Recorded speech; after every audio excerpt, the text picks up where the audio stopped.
পশুর মধ্যে কয়েকটি সমস্যা থাকলে এই পশুটা কুরবানি হবে না। আল্লাহর হাবিব সাল্লাল্লাহু আলাইহি ওয়াসাল্লামকে বারা বিন আজিব রাদিয়াল্লাহু তাআলা আনহু প্রশ্ন করেছেন, ইয়া রাসূলুল্লাহ, কুরবানির পশুর মধ্যে কোন কোন সমস্যা থাকলে সেই পশুটা দ্বারা কুরবানি হবে না? আল্লাহর হাবিব সাল্লাল্লাহু আলাইহি ওয়াসাল্লাম হাতের 4টা আঙ্গুল দেখিয়েছেন। জোরে বলুন, কয়টা আঙ্গুল দেখিয়েছেন? 4টা আঙ্গুল দেখিয়েছেন। আল্লাহর হাবিব বলেছেন 4টা সমস্যা থাকলে এই পশু দ্বারা কুরবানি হবে না।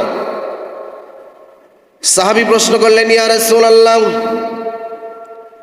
এই 4টা সমস্যা কি? আল্লাহর হাবিব সাল্লাল্লাহু আলাইহি ওয়াসাল্লাম বলেছেন, এই 4টা সমস্যার মধ্যে 1 নম্বর সমস্যা হলো, আপনি যে কোরবানির পশুটা জবেহ করবেন, কোরবানি করবেন, ওই পশুটা যেন অন্ধ না হয়। অর্থাৎ কানা পশু, অন্ধ পশু কোরবানি দেওয়া যাবে না। একটু আওয়াজ দিয়ে বলেন, অন্ধ পশু কোরবানি দেওয়া যাবে না। যাবে কি বলেন?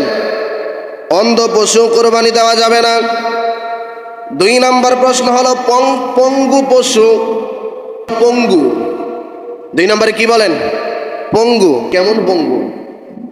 যেই স্থানের মধ্যে গরুটাকে জবাই করা হবে, পশুটাকে জবাই করা হবে, ওই স্থানের মধ্যে নিয়ে যাওয়ার মতো অবস্থা এই পশুটার নাই, এই পশু দিয়ে কি কুরবানি চলবে না।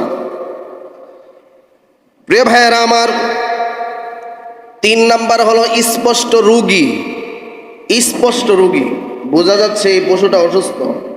পায়ের মধ্যে পছন ধরে গেছে, হাতের মধ্যে পছন ধরে গেছে, পিঠের মধ্যে পছন ধরে গেছে, গন্ধ বের হচ্ছে, শিং উঠে গেছে, লেজ 3 ভাগের 1 ভাগ নাই, এই পশু দিয়ে কি কুরবানি হবে না? একটু আওয়াজ দিয়ে বলেন, এই পশু দিয়ে কি কুরবানি হবে না। আল্লাহর হাবিব সাল্লাল্লাহু আলাইহি ওয়াসাল্লামকে বলেছেন, ইয়া রাসূলুল্লাহ, 4 নাম্বার সমস্যা কি? আমার নবী ডাক দেয়া কয়, 4 নাম্বার সমস্যা হলো, ওই পশুটা যদি পাগল পশু হয়, ওই পশু দিয়ে কুরবানি করা জায়েজ হবে না। জোরে কোন আল্লাহু আকবার। পশুটা পাগল হয়ে গেছে, হাদিসের ভাষায় এই পাগল পশু কুরবানি কি করা যাবে না? দেওয়া যাবে না। এখন ফতোয়ায়ে আলমগীরি এবং ফতোয়ায়ে শামীর মধ্যে আসছে, এই 4টি সহকারে আরো 2টি অ্যাড হয়েছে, আরো 2টি নিষিদ্ধতা অ্যাড হয়েছে। এই 2টির মধ্যে কি? 5 নম্বরে হলো এমন পশু যেই পশুটার দাঁত একটাও নাই, পশুটার দাঁতগুলি একদম শেষ, কোনো কিছু খাইতে পারে না, এই পশু দিয়ে কুরবানি করা যাবে না। মনে রাখবেন, অনেকের ঘরের মধ্যে বুড়া একদম জীর্ণ শীর্ণ পশু থাকে, এটা বিক্রিও করতে পারে না, কিছু করতে পারে না, সিদ্ধান্ত নেয় এই পশুটা কুরবানি দিয়ে ফেলবো। এই পশু দিয়ে কি কুরবানি হবে না।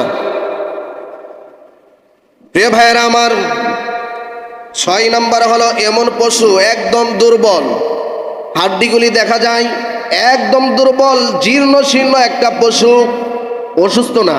অসুস্থ হলে অনেকে জীর্ণ শীর্ণ হয়ে যায়।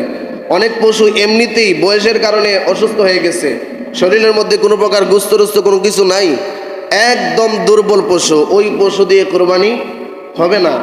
এই 6টা কারণ থাকলে আপনার পশু দ্বারা কুরবানি হবে না। আল্লাহ যেন এই 6টা কারণ আমাদেরকে মেনে চলার তৌফিক দান করে, সবাই বলে আমিন।